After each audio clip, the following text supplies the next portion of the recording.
வணக்கங்க. இன்றைக்கி நாம் ஒரு டேஸ்டியான ஹெல்த்தியான வெள்ளை பூசணிக்காய் சாம்பார் எப்படி வைக்கிறதுன்னு தான் பார்க்க போகிறோம். வாங்க எப்படி செய்யலான்னு பார்க்கலாம். சாம்பார் செய்கிறதுக்கு நான் ஒரு 100 கிராம் பருப்பு நல்லா கழுவி எடுத்துகிட்டு மஞ்சள்தூள், பெருங்காயத்தூள், ஒரு 3 தக்காளி போட்டு நல்லா வேக வச்சு எடுத்துக்கலாம். ஃபஸ்ட்டு வெள்ளை பூசணிக்காயை நான் 1 கிலோ பூசணிக்காவை இந்த மாதிரி பாதியாக கட் பண்ணி வச்சுருக்கேன். சின்ன பூசணிக்காய், அதில் பாதி பூசணிக்காய் கட் பண்ணி வச்சுருக்கேன். 100 கிராம் பருப்புக்கு நீங்கள் தேவையான அளவு போட்டுக்கோங்க. ஒரு 10 சின்ன வெங்காயம், கருவேப்பிலை, மிளகாய் வந்து இந்த மாதிரி கிள்ளி போட்டுக்கோங்க. எப்போயுமே சாம்பாருக்கு, எல்லா சாம்பாருக்குமே நீங்கள் மிளகாய் கிள்ளி போட்டு தாளிச்சிங்கன்னா ரொம்ப நல்லாயிருக்கும். சாம்பார் பொடி போட்டால் கூட மிளகாய் போட்டு தாளிங்க, ரொம்ப ரொம்ப நல்லாயிருக்கும். ஸ்டவ்வில் கடாய் வச்சுட்டு ஒரு 1 ஸ்பூன் அளவுக்கு எண்ணெய் ஊற்றிக்கலாம். ஒரு 1/4 ஸ்பூன் கடுகு, ஜீரகம், வெந்தயம் 3 போட்டு தாளிச்சுக்கலாம்.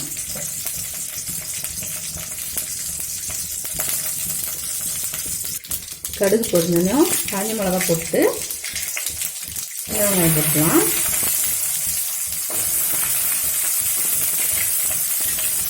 கருவேப்பிலை எல்லாத்தையும் போட்டு நல்லா வதக்கி விட்டுருங்க.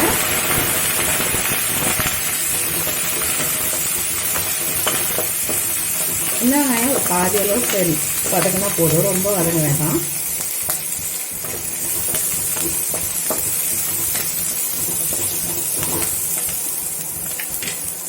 பூசணிக்காய் போட்டுக்கலாம்.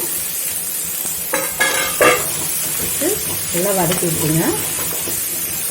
இந்த வெள்ளை பூசணிக்காய் வந்து நீர் உடம்பு இருக்கவங்க, உடம்புல நீர் அதிகமாக இருக்கணும்னு சொல்கிறாங்க இல்லையா, அவங்க வந்து இது ஒரு 2 நாளைக்கு சாப்பிட்டா அந்த நீரெல்லாம் வடிஞ்சிடும். அவ்வளோ நல்லது.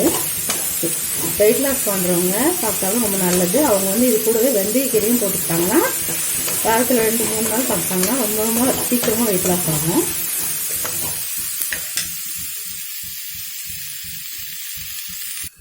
காய் கொஞ்சம் லைட்டாக வதங்கினோடனையும் ஒரு 2 ஸ்பூன் சாம்பார் பொடி போட்டுக்கோங்க.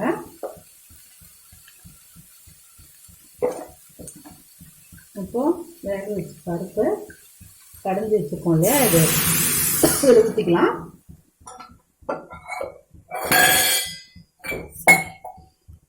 பருப்பு வந்து நீங்கள் எப்போவுமே ரொம்ப கிடையாதுங்க, கொஞ்சம் லைட்டாக கடைஞ்சி விட்டிங்கன்னா போதும். கொஞ்சம் லைட்டாக பருப்பாக இருக்கிற மாதிரி இருக்கணும். அப்போ தான் சாம்பார் டேஸ்ட்டாக இருக்கும். ரொம்ப வளவலன்னு கரைஞ்சிட்டிங்கன்னா சாம்பார் நல்லா இருக்காது.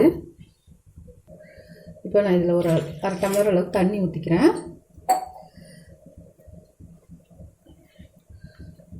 தேவையான அளவுக்கு உப்பு போட்டுக்கலாம். நான் ஒரு 1.5 ஸ்பூன் போடுறேன்.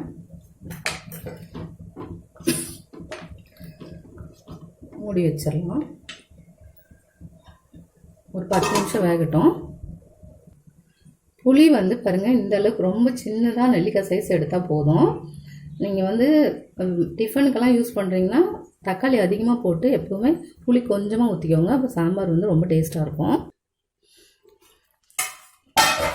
பாருங்கள், காய் நல்லா வெந்துருச்சு. வெந்ததுக்கப்புறமா புளி ஊற்றிடலாம்.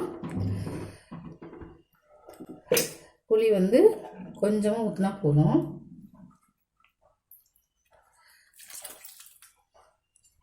இது நீங்கள் டிஃபனு, லஞ்சு எல்லாத்துக்கூடவும் சேர்த்து சாப்பிட்லாம். 2 in 1 கூட யூஸ் பண்ணிக்கலாம். அதுக்காக தான் சொல்கிறேன். இப்போது ஒரு கொதி வந்தோடனையும் நம்ம கொத்தமல்லி தழையை போட்டு சாம்பார் கொதி வந்துடுச்சு. அவ்வளோதாங்க, கொத்தமல்லி தழையை போட்டு இறக்கிடலாம். அவ்வளோதாங்க, நம்ம சாம்பார் ரெடி ஆகிடுச்சு. சூப்பராக. நீங்களும் செஞ்சு பார்த்துட்டு லைக் பண்ணுங்கள், ஷேர் பண்ணுங்கள், கமெண்ட் பண்ணுங்கள், சப்ஸ்கிரைப் பண்ணுங்கள். அப்போ தான் என்னோடய அடுத்தடுத்த வீடியோ நீங்கள் பார்க்க முடியும். தேங்க்யூ.